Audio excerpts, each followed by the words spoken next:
I've been listening to you every morning, and the one thing that I'm having a struggle with is source energy. So I know that that is probably the biggest part. And when I'm meditating and trying to get in touch, I feel like I'm not allowing or receiving. Sometimes the flawed premise that you're beginning from is that I'm not in touch, I'm not in touch, I'm not in touch, I need to get in touch. And what if you were already in touch? What if you are an extension of source energy and you're already in touch?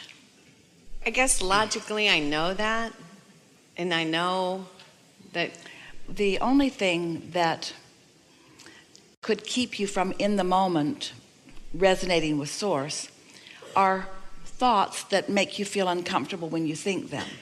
So if you've had a difficult moment, if there's something going on and your head is full of it, then sometimes it's hard to release those thoughts and allow that sort of neutral place, that non-resistant place where you can begin to perceive source. Because you see, it's not about you connecting with source, you're already connected. It's about you perceiving that you're connected.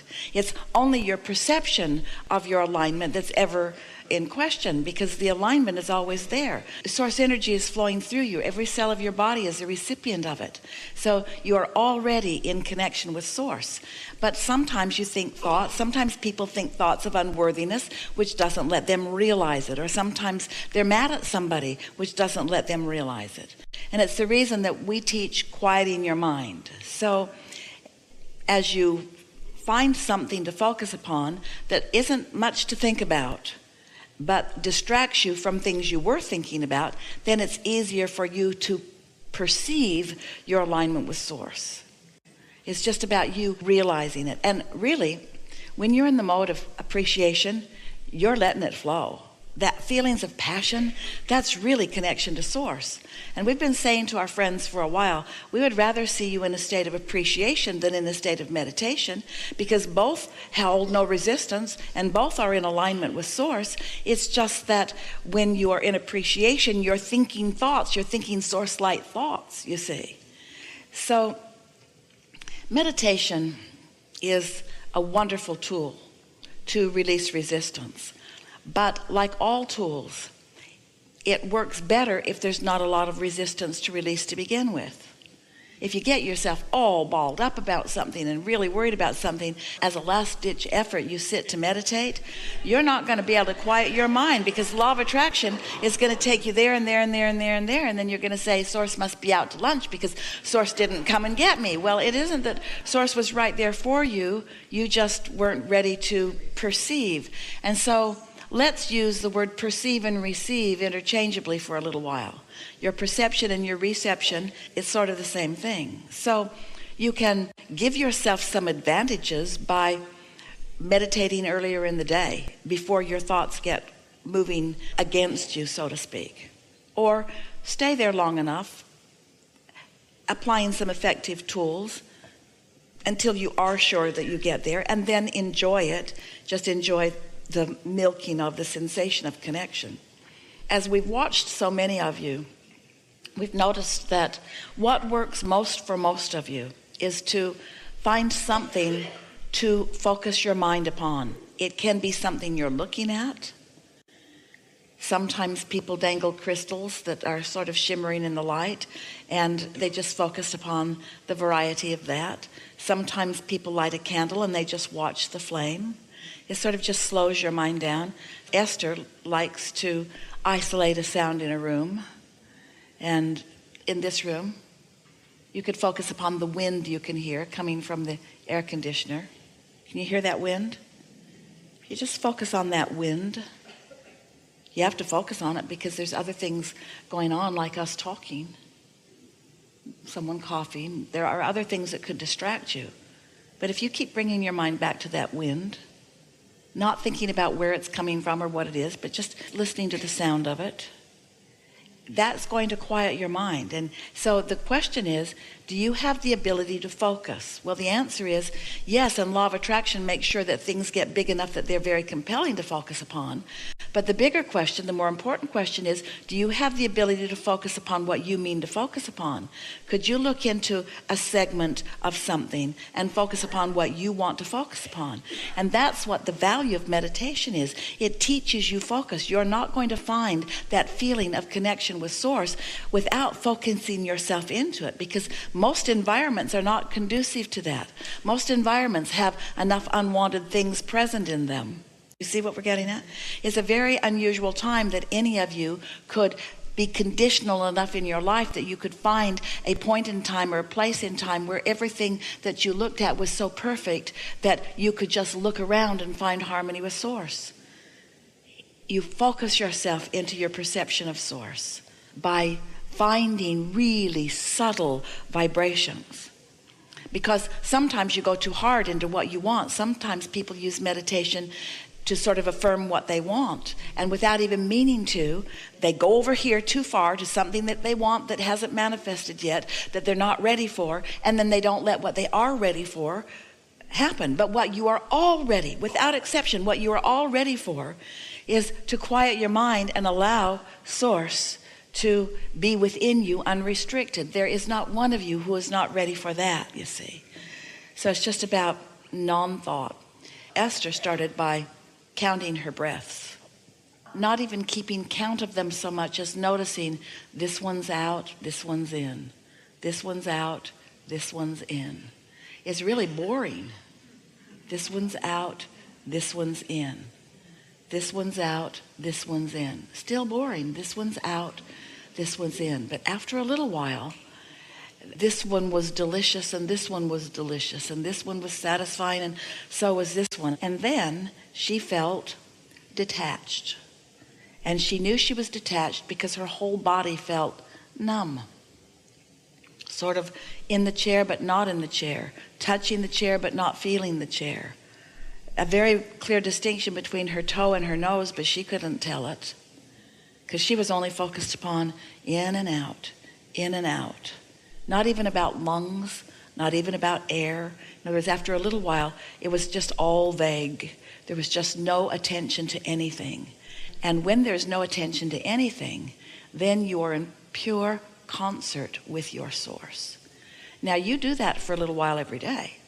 And what will happen is you'll find that alignment, and then, before you know it, you'll think a thought that Source is thinking. That happened to Esther for a while, and she thought those were her thoughts. They sounded a lot like her.